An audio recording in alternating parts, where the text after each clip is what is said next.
Welcome to the Mindset Michelle TV show. And we're so super excited for you to be joining us yet again today for yet another exciting episode. And today we have yet another extra special guest. We have the lovely Debbie Elicksen. Hello, Debbie. Hi. It's so wonderful to have you on the show today and to be showcasing yet another amazing, incredible human being. For those of you that don't know Debbie, she's this an amazing, lovely Canadian lady who has done quite a number of firsts and quite a number of things that many people throughout her career have told her that she couldn't do. Everything from working for the Canadian National Hockey League for over 20 years, and she's been involved in sports and involved as a journalist and as a writer, and has written over 17 books of her own. And she's a pioneer in many of those different ways that we really do think of women and leadership and pioneering. But before I tell you everything, please, Debbie, share some of your story and your background. How did you come to be doing Canadian hockey and all of these amazing other things throughout your career? Well, when you're born in Canada, hockey is a religion, right? So the National Hockey League is everybody's dream. Every boy dreams to be playing in the National Hockey League. And I dreamt of working in it. So when I was old enough to kind of formulate, I actually wanted to be a Juliet Prowse, a dancer, a Broadway dancer of all things. But and of course, football, I've always enjoyed football, but hockey was the one thing we used to play out in the backyard, and in the winter, we would just clear off enough space just to play. We didn't necessarily make a rink or anything, or we'd take our skates and our sticks to the rink to play. And I did all that too as a young girl. So, it's just, you're kind of raised with it. So I figured I was going to be a PR director at first. So, but it didn't work, I didn't get there in hockey, but, and you have to kind of go through a lot of hoops before you get there. So it didn't just happen overnight, I can tell you that.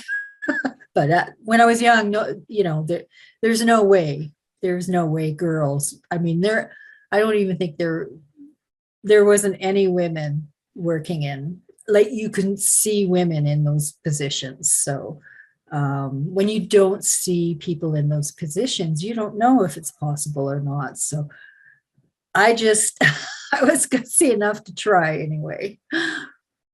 Wow. And that's a big part of when I was reading through your story and looking at your background and the things that you've done, that courage and that sense of, well, people are saying I can't do this, but I'm going to go do it anyway, which is really, really admirable, and must have been, like you're saying, there were no role models for what you were doing at the time. Well, I was cocky too, because I figured at 11 years old, I knew more about hockey than most of the men did. So, and that ego was created when a lot of the junior hockey team players used to board down the street, and they'd have parties down there, and they used to call me to settle bets.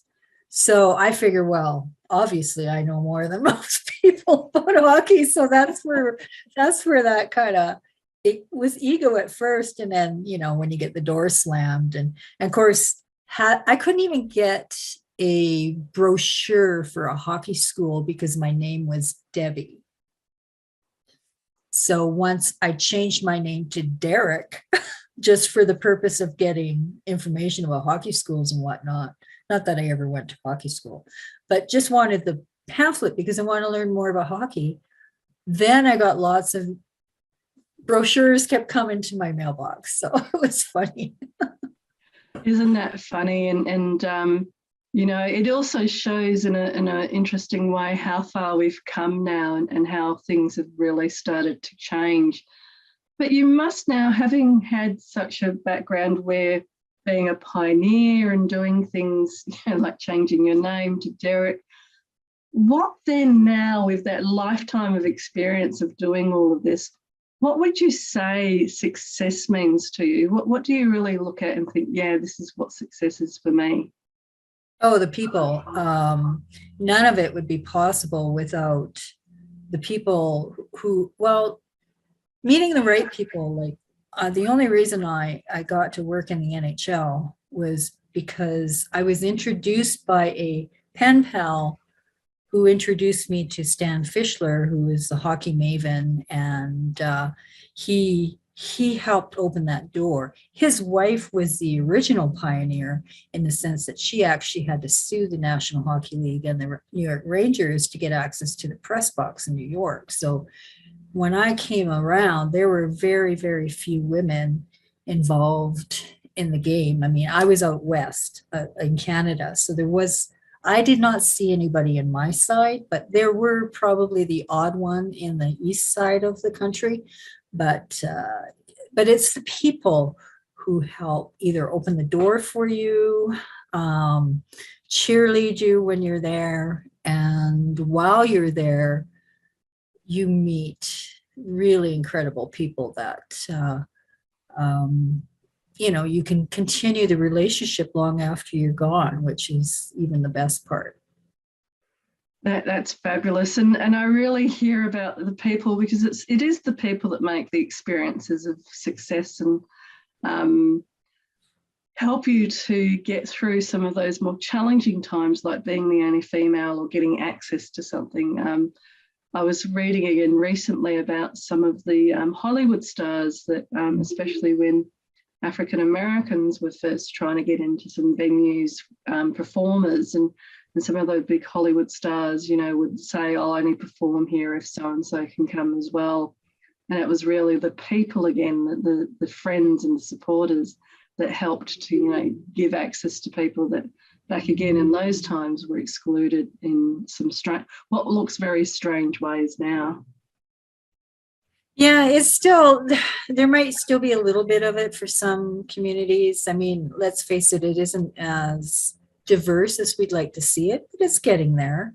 The streaming platforms like in Hollywood and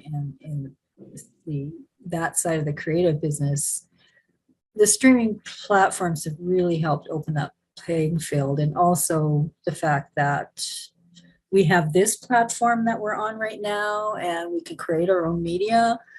That also helps, and that's the best part about the internet, bringing the whole world together. Isn't it? It's so boring if you're just staying in your own backyard. It is. It really has enabled connections in a way that we've never really had like this before, globally and locally. You can really find people now, and I think this will be, as the years go by and I ask this question about what does success mean, there's going to more and more be, some people are going to start to say more and more things around, well, being able to connect with like-minded people wherever they are in the world through these types of mediums, because technology is accessible now in ways that it's never been previously. It's true. And I mean, the fact that we're here on this platform, and lately I'm meeting a lot of people from Australia, which is amazing. And hence why I'm wearing this. I'm just going to say a shout out to Andy Dowling from Lord, because he connected with me on Twitter and I'm a big metal fan. So so yeah, it bridges the world together. And I mean, it's the best. I can live on, well, I do live on the internet and do most of my work on the internet. So it's just, I can't even imagine not being able to meet people from different countries and have the diversity in my circles that I do now. Just can't imagine.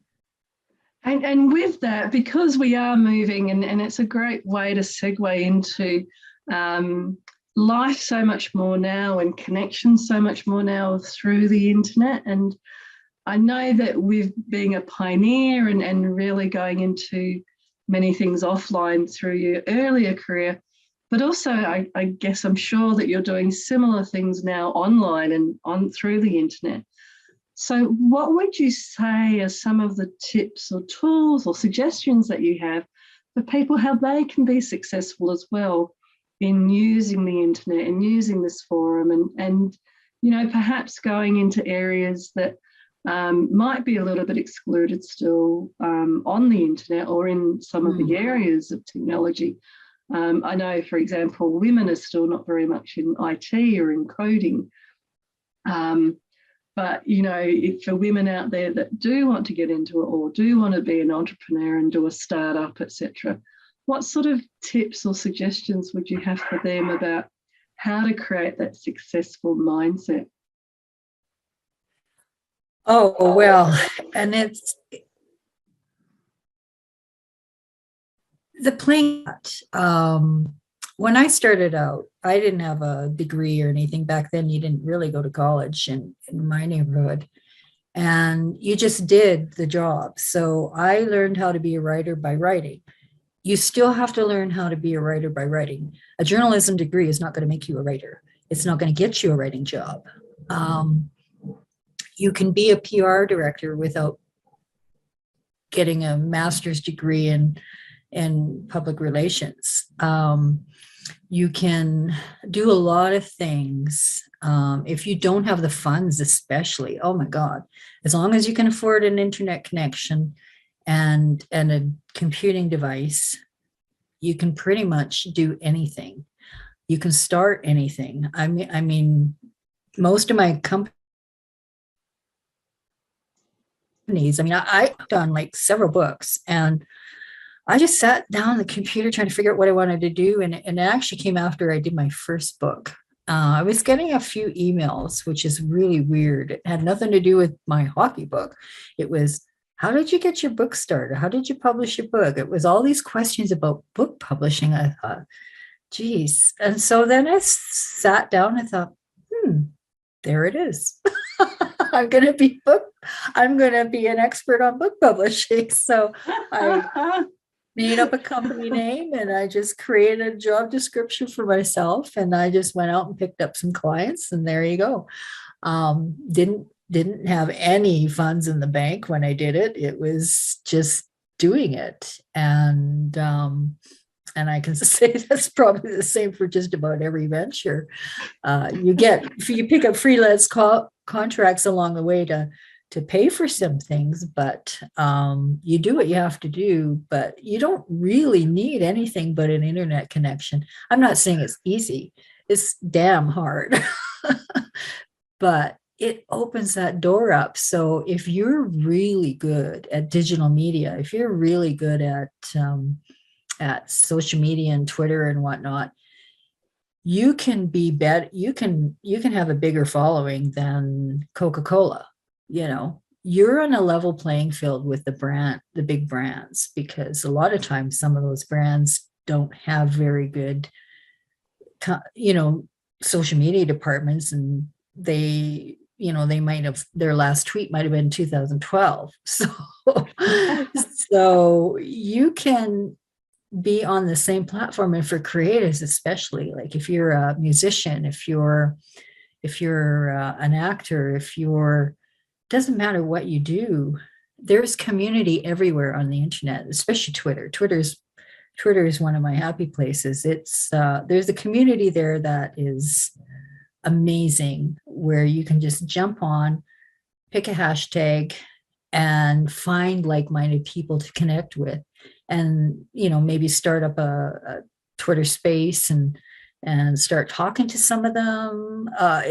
It's once you start communicating with other people, you never know what's going to happen. And it always drove me crazy when somebody, especially when they're a small business, and then, well, I'm not going to connect with LinkedIn or Facebook. They say, well, I'm not going to connect with that person because I don't know them. Well, how the hell do you meet people unless you connect with them? So that is the dumbest thing I've ever heard, unless they turn out to be a troll. But you don't know who people know. If you learn nothing else from this conversation, learn this: you do not know who people know.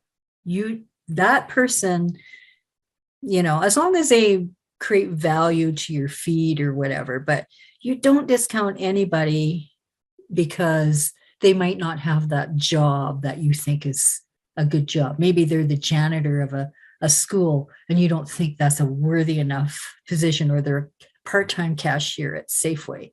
So if you don't think that's a worthy position, you don't know who they know. Their best friend's cousin could be the person that can hire you and change your life. You don't know. So I think that there's some really good insights there. That the first one around people, when technology did first start to move more and more into this realm of being online, people still, like you're pointing out, we're a bit inhibited or reluctant to meet people and reach out and say hello like you would with a handshake in real life, because they would feel uncomfortable, or I don't know that person. And I think that that's a really great reinforcement of, you don't know who they might know. And by reaching out and just having a conversation, it could open up opportunities for you in ways that you may not even know of, just by having conversations and talking about, hockey or whatever it might be. But it may help with your career and in other ways. The other part that I loved that you were saying and talking about there was about the creativity. I remember I did an entrepreneur course a few years ago, and at the time he was talking about how he was looking at Facebook groups, and there was a group for people that collected, I think it was fruit stickers that they would stick on their fridges. And it was such a small little niche area, but through Facebook, they were able to meet like-minded people all over the world. Yep. So I decided to do my own experiment with this, and my name, Michele, has got one L in it. So I actually have a Facebook group set up for Michele's with one L around the globe. And it is so interesting because, like you said, you don't know where it's going to lead. I don't know where it's going to lead. But we are a community of Michele's that have never met, and we have similar stories because we've all had to essentially spell our name through our whole life. I'm sure you have as well with Debbie, because it's another name that you can spell in different ways.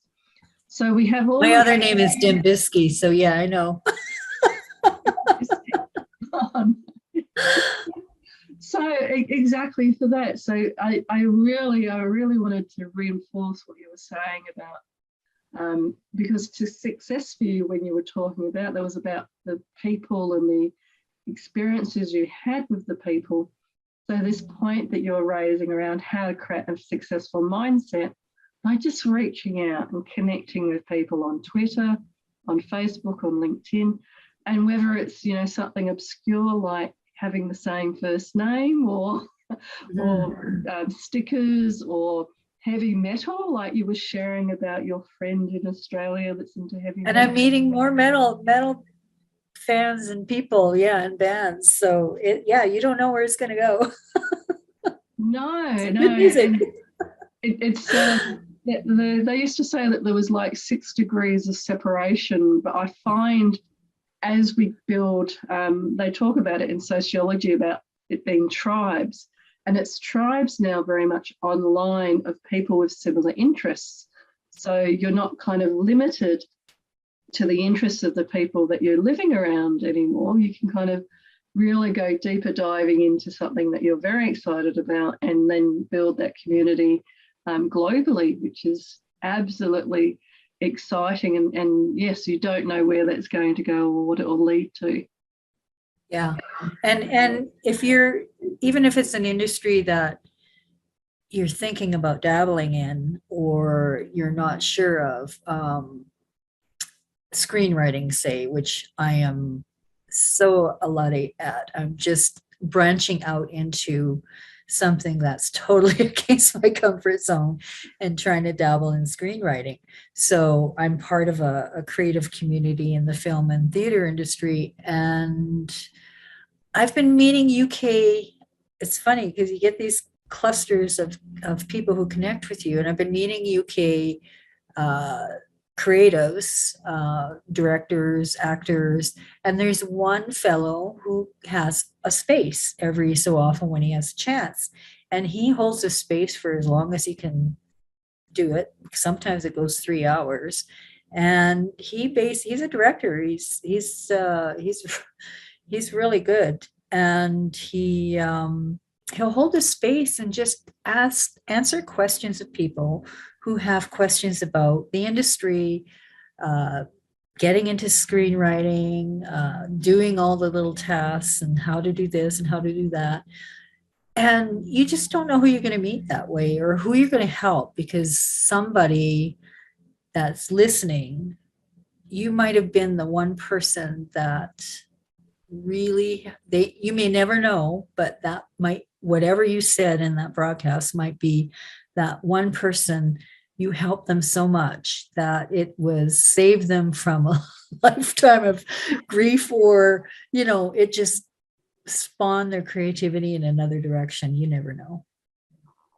That's so true. And I was sharing earlier before we started about David Bowie, and he created that persona of Ziggy Stardust, and people similar to him like Madonna and Lady Gaga that created the personas. But I'm sure that before they created those personas, they were meeting people like we're talking about. They were meeting very creative people, and that was helping to spark those ideas and to spark the creativity and the thoughts. And you never know. And that's part of the ethos behind this show, is that I don't know who will be watching this and when they'll be watching this, but my passion is about sharing these positive messages and positive stories about how to create a positive mindset in your own life, or a successful mindset in your life, in amongst a time when the majority of things that people are seeing online is quite negative, or quite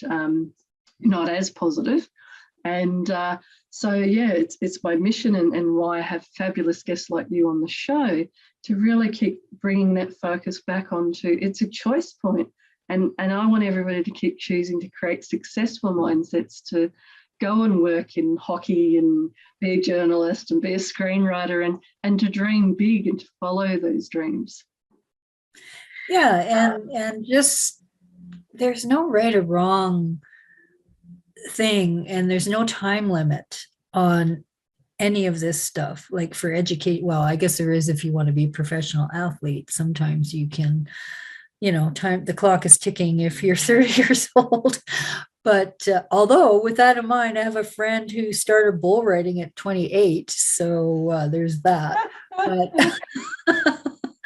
But for the most part, even if you, like for kids coming out of school, even out graduating from high school, I think, me personally, I think it's better if they traveled and they just worked odd jobs for, a few years before deciding on going to school, or whether they're even going to go to school. Because like I say, you don't necessarily need a degree for a lot of things to do. You can just do it, create a business and just have at her. But you need something behind you to do it for credibility. But I mean, sometimes if you do that, then you're not going to waste all this money on an education that you wish you never had. So, well, I don't know if anybody wishes they never had it, but I mean, you know what I mean? Like a lot of people, they'll go to school for 2 years and then they'll switch into something else. Instead of, I thought I wanted to be a doctor, but I think I'm going to go into this instead. But if they worked for a couple of years and just kind of felt it out and felt out these jobs, maybe in those industries, so they can decide whether or not they like them or not, and decide whether they want to pursue an education in that. That would be I mean, of course, I never had the luxury of being able to afford an education, but to go, I mean, I went to school since then, but when I graduated high school, it was just find a job. And I think that, again, we're talking about, if we're talking about younger people, the TikTok generation. So I think that they're again the pioneering types, if you like, in that space are the ones that are just giving it a go. And TikTok does create, and other areas of technology, Instagram, etc., create opportunities for people to do exactly what you're describing about experiment and check it out. Yeah.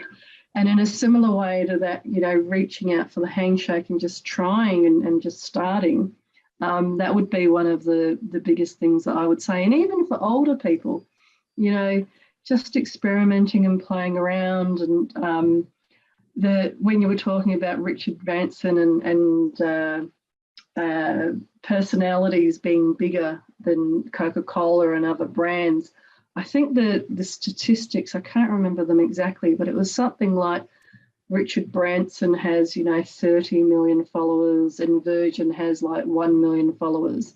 So the branding of the individual is actually much stronger as a brand. So yeah. And you know why? You want to know why that is? It's because people don't connect to a logo. They connect to a person. So that is why Richard Branson is the brand. And just for the record, Richard Branson didn't finish college. He dropped out of college. So, but I'm not advocating everybody drop out of college, but sorry, parents, but it's just, to me, it just, but the other thing too, you're not gonna, and this is, somebody thinks that they're gonna get a YouTube account and all of a sudden become a YouTube millionaire. Well, it's bloody hard work. It's bloody hard work just to get the first 100, connections, let alone getting the first 1,000 that allows you to actually qualify for monetization. And then after that, it's hard work. You gotta really work. It's a job, because you look at some of these guys that are on YouTube that are streaming every single day. They've got videos. They're scripted. They some of them are scripted. They plan them out. They plan what they're going to say. There's a lot of prep work that goes into it, and it's like a full-time job, and you can't take a break from it either. So you can chuck, you can schedule videos to post every day. But if you want to go away for 2 weeks, it can be very difficult, for some of those people. And it doesn't necessarily guarantee you're going to make money on the platform. Where most of these guys make their money is on branding. It's all branding and sponsorships. Yeah. So sponsorships. Just to bring those points to a conclusion, though, I think that the point about giving it a go, whether you end up with it as a full-time job and it is hard work and it is something that you have to work at quite consistently to make successful, but that whole pioneering element, that you are a great example of somebody that, without the qualifications and without being born a male and without all of those kind of prerequisites in many ways, you've been able to show time and again throughout your career, whether it's been as a journalist or working with the hockey or writing books, whatever it's been, or as a business advisor, you've shown yet again that deciding that you want to do something and then going and doing it and working very hard at it to then get better and better. Anybody can pretty much do anything. And that's, I think, the key message for people today, that if you want to go and do something, and TikTok and other things have been examples that we've talked about that are more modern ways of just going and trying it and seeing where it goes, then I think that those are areas that anybody can, just reach out, give it a go, see where it goes. You don't know where it will go or who it might introduce you to, but just keep that creativity and expression. So Debbie, if people wanted to contact you and get hold of you, what's the best way to contact you? There's lockerroomforgrowth.com is one of my websites, and the social links are at the bottom. I'm on LinkedIn, Twitter as Book Publish 101. So, but if you go to lockerroomforgrowth.com, It's all my links to my social are there. Fabulous. So lockerroomforgrowth.com. Excellent. And if you were to give some advice to your younger self, what do you think that you might say? Save some damn money. Save some money, really? Yeah, so that you don't have to work so hard. Because when you start out, because you think, I don't know, and a lot of times you feel like you're not making that much money, but if you can put even just $10 away every 2 weeks, it adds up. And if you start that when you get out of high school, you're going to be in a damn good position when you're older, as long as you don't spend it all. but getting better at money, I think, is one thing that I wish I knew better when I was younger. I didn't have the role models in that area, and nobody taught it to you. So, I mean, now you can learn more about it, but it's still, when you're young, you don't ever learn. Well, they can. And don't get married. And they can now with Facebook and YouTube and all of the other areas. But Debbie, it's been such a pleasure having you on the show today. Thank you so much for coming on. Thank you so much for having me. This is great. Fabulous. So thank you to all of the viewers. Again, we've had an interesting journey down from Canadian hockey, to writing 17 books, to all of the different areas that Debbie has shared. So it's been another interesting journey on to what is it that can create a successful mindset. But for now, from my heart to your heart, be great, be fabulous, and be you.